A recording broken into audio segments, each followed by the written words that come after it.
My name is Chillmonger, and I am self-conscious enough to know that I'm wearing the same hoodie I wore on Wednesday morning, but I'm not materialistic enough to care. It's a Pokemon hoodie. It says the real reason that I'm running. Those who know, know. So this is week of Jonathan Hickman's legendary tweet, which I got open here, where he says, the goal of the X office is to build a line where every kind of X fan can have a book they like. The expectation was never that you have to buy all the books to follow along. It never will be. Yes, we've built a cohesive line where everything is interconnected. And yes, we absolutely will do X crossovers and tie-ins, but those are the exception and not the rule. So, buy what you like, don't buy what you don't like. Just don't act like because you don't care for something that no one else should. That ain't cool, X fans. I am applying that to all of Marvel. So when I read these comics this week, next week, I'm looking at it from the critical eye of, do I really need to pick these things up? How essential are they? That's been the theme this whole week. So this was under a magnifying glass this week. And I'll tell you what I thought. Money grab right there. $4.99. You can't see that. It's way too tiny. So I'm thinking, okay, we're getting some extra pages in here. What did Sir Ewing do with these extra pages?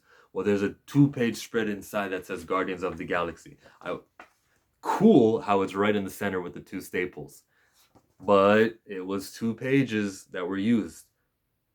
I don't know if that's actually part. I didn't count. I didn't actually go on, the comicstore.com and, you can redeem your code and check out the comics. I didn't actually count pages to see how much of them were art. But even like in the X-Men, when they have those white pages, I did count. And there are 20 pages of artwork also done by Lino Francis Yu or whoever the artist is, Matteo Lolli. With this, I see this first page of this Kree going for breakfast. 2 and 3. Double page where he dies. The extra money we paid were for 4 extra pages. 5 extra pages, excuse me. 5 extra pages that didn't need to happen. They were extra. They were added on. The character who they were focusing on in the first 3 pages died on page 4 and 5. And so if this is a $5 book and it's got 25 pages, it's 5 pages per dollar, right? And the first 5 were dedicated to a character who dies. What we could have done is had 1 page that the guy who killed everyone, Zeus, you could have had this man come here and say, I destroyed you, the Empire, and all that shit, without the backstory of a character who died. It was a waste of a page, in my opinion.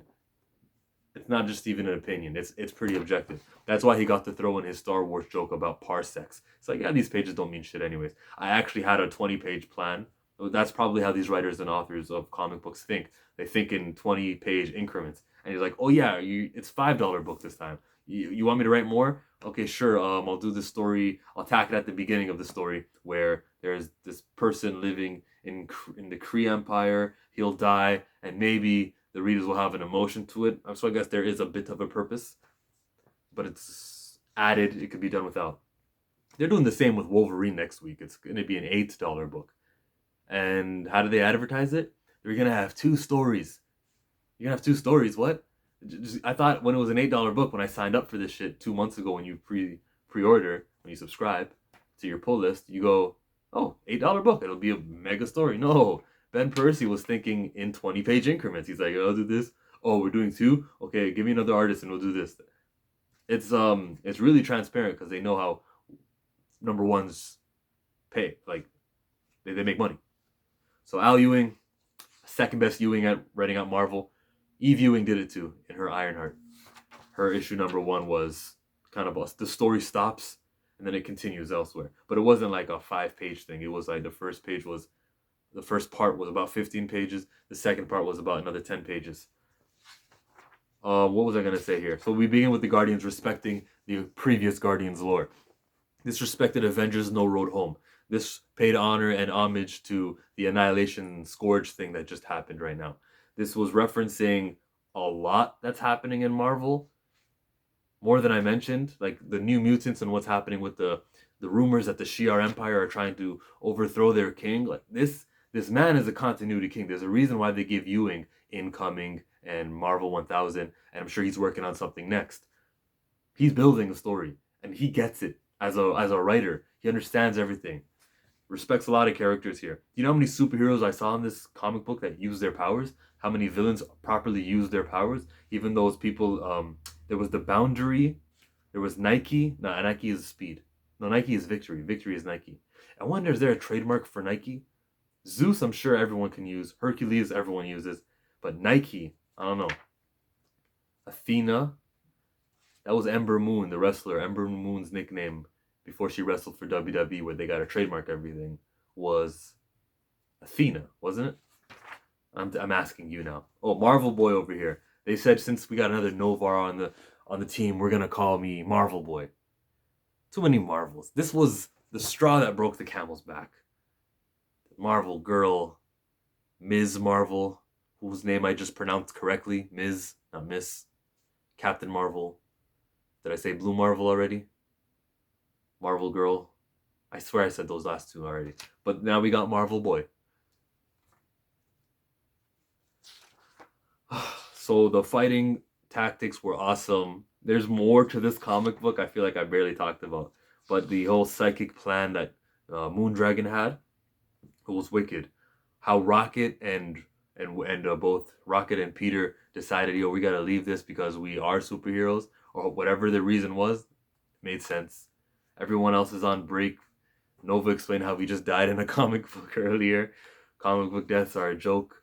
But this book had everything until the final page, where I wasn't too thrilled to see the reveal of. Let me cover my redeem code. Or uncover it, not cover it. We got Hercules. Okay.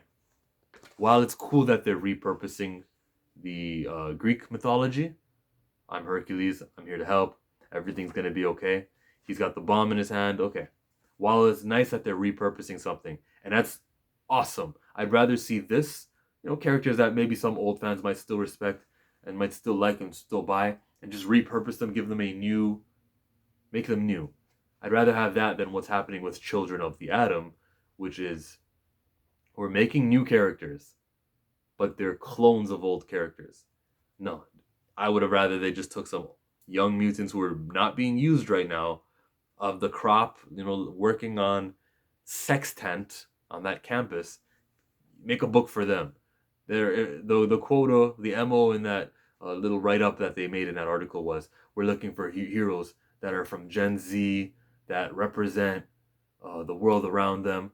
You could do that with characters who were invented 20 years ago by Grant Morrison and 15 years ago by Chris Yost and Craig Kyle, and use those characters.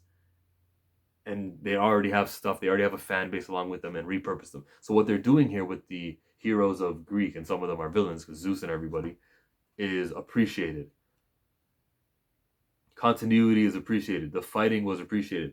The way that this man who knows about borders and says, one of them says, I can't see and I can't hear, but I can smell, was like so well thought out.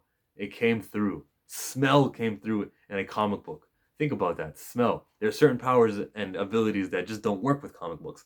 Like Shang-Chi. Shang-Chi's a kung fu fighter, right? Well, for kung fu, I need to see fast moving, but that would be a lot of artwork. Or you'd have to draw really small panels of the silhouette fighting and shit to get the point across that he's a wicked martial artist.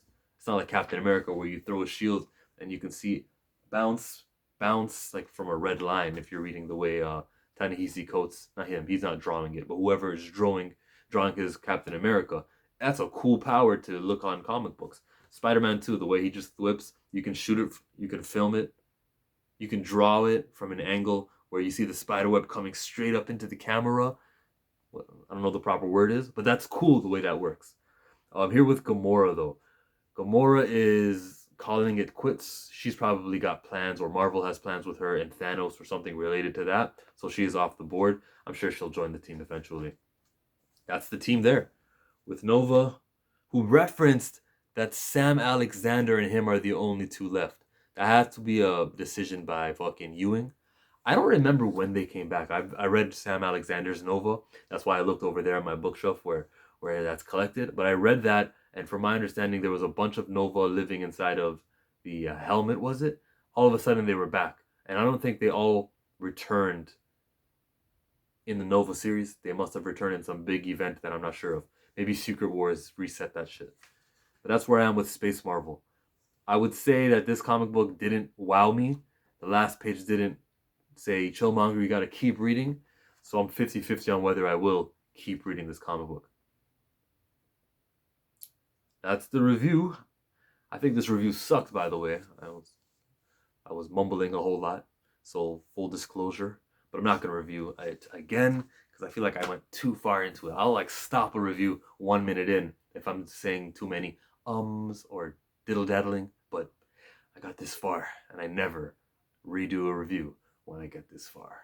Go watch my other reviews that just popped up on the screen. I am Chillmonger. You can follow me on Twitter at Chillmonger with 2 R's.